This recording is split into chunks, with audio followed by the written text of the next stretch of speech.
Hi friends, ప్రతి ఒక్కరికి భోగి, సంక్రాంతి, కనుమ శుభాకాంక్షలు. మీ జీవితం ఎల్లప్పుడూ సంక్రాంతి పండగలాగానే వెలుగులతో నిండాలి అని మనస్ఫూర్తిగా కోరుకుంటున్నాను. ఒక చిన్న మంచి మాట, ఎవరైనా సరే మనం చేసే పని మంచి జరుగుతుంది మనకి అనుకున్నప్పుడు అది తప్పు అని చెప్పడానికి వస్తారు, కానీ నువ్వేదన్నా తప్పటడుగు వేస్తుంటే అది తప్పు, నువ్వు ఆ దారిలో వెళ్లకు అని చెప్పడానికి ఎవరూ రారు.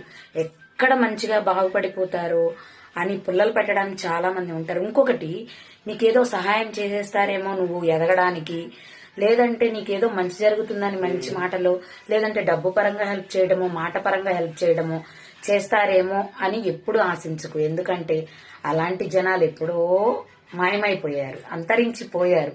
ఇప్పుడంతా కుళ్ళు కుతంత్రాల కాలమే నడుస్తుంది. కాబట్టి నీకు మనసుకి ఏది మంచి అనిపించిందో అది చేసుకుంటూ పో మిత్రమా. బాగుపడిపోతుంటే ఏడ్చే బంధువులుంటారు. ఎక్కడ డబ్బు సంపాదించేసుకొని వృద్ధిలోకి వస్తావో, ఎక్కడ గౌరవ ప్రతిష్టలు, పేరు ప్రఖ్యాతలు పెంచేసుకుంటావో అనే ఏడ్చేసే కుళ్ళు కుతంత్రాలు కలిగిన స్నేహితులుంటారు.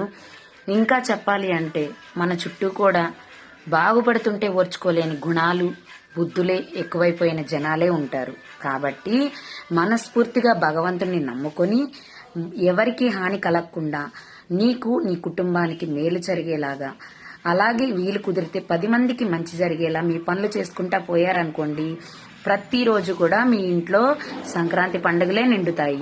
అవునంటారా కాదంటారా? ఇంకొక విషయం చెప్తాను, ఆరోగ్యమే మహాభాగ్యం. కాబట్టి హాస్పిటల్కి పోసే వేల డబ్బు లేదో, కడుపుకి మంచిగా తిండి తినండి, ఆరోగ్యాన్ని కాపాడుకోండి. అలాగే మీ కుటుంబంతో చల్లగా ఎల్లవేళలా వర్ధిల్లాలని ఆ దేవుణ్ణి వేడుకుంటున్నాను.